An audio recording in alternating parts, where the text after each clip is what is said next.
So I don't have any injuries for you right now, but we'll have some results here a little bit later. Good win for our football team. I guess good team. Seems like every game comes down to the end with this group when we play them. A lot of good individual efforts, good team efforts on each side of the ball and special teams. You know, it was a heck of a football game. Anyways, with that, time's yours. Let's go first to Adam Teicher. Go ahead, Adam.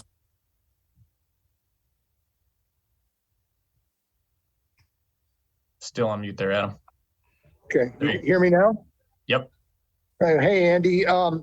You talked after the game last night that you really need to appreciate guys like Kelce because they get old and they won't be around forever. But so far, he seems to have avoided that, the aging thing.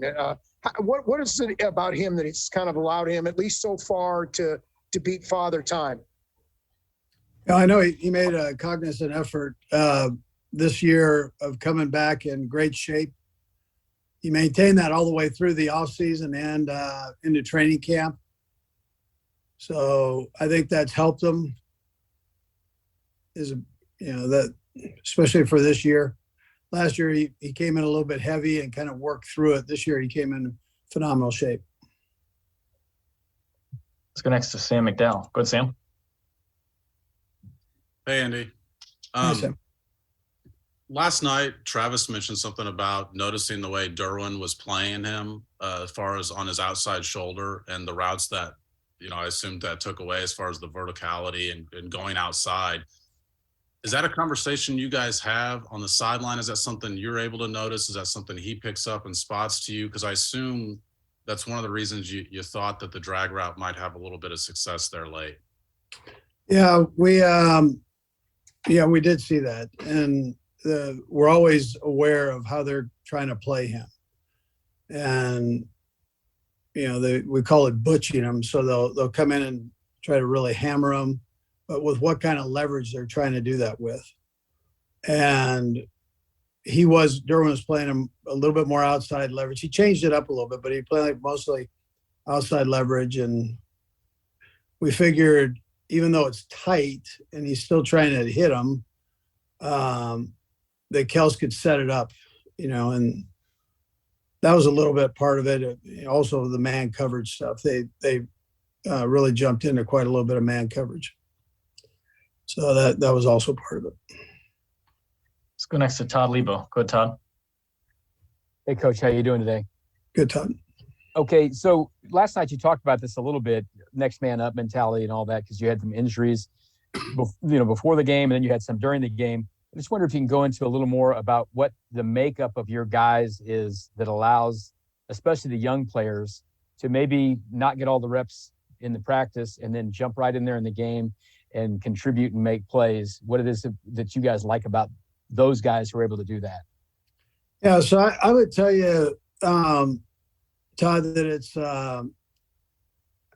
it's good coaching. I think the coaches do a nice job. They're patient with the guys and they're teachers. But I would also tell you that their peers, especially the veteran players, try to help the guys right when they come in. So we don't just say you're a rookie, you go over here, or you're trying to get our job, go over here. The players, I give them a lot of credit for helping teach these guys. And they don't have to do that, but they've been very willing. I go back to just Alex Smith and how he handled Pat. And Alex was kind of one of our first guys here. So everybody saw how he did it and just kind of followed right along. Let's go next to Jesse Newell. Go ahead, Jesse.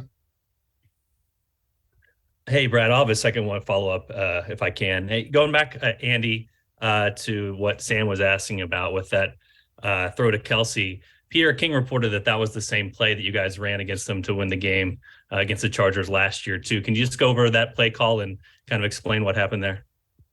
Yeah, I know Kelce said that. It really was. It was the same play. I mean, it was doctored up a little bit with some with the motion. But that combination with Watson and Kelce there has been good since training camp on the crossing route. Really, Watson's the primary on it, but it normally comes to number 2 on the shallow cross there that Kelce got. But Watson's also a big part of that play and how he works inside. And he kind of creates a bit of a wall in there where the defender has to make up his mind. Is he going to go over or under it, or how's he going to handle that? So normally it throws him off by a step. But but to answer your question, I mean, it was basically the same play. Great. And a lot of national buzz too about the throw that Patrick made to Jody Fortson. I just wondered if you got a chance to look at that one on film and what you thought about that throw. No, I did. No, that was a thing of beauty. That was a great throw, great catch. Jody was rolling.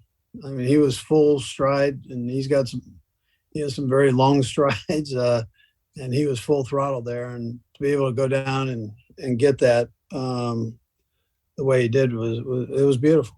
That's a big time play by him, big time throw by Patrick. Looks like we've got 2 more. We'll go Pete and then Matt. Go ahead, Pete.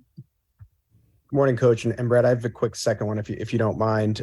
Was wondering, just for your take on the development of Nick Bolton. You guys said goodbye to Anthony Hitchens, and he seemed to really become that glue guy for the defense, just his development in the system there with Spags. Yeah, so Hitch is another one of those guys that helped Bolton out.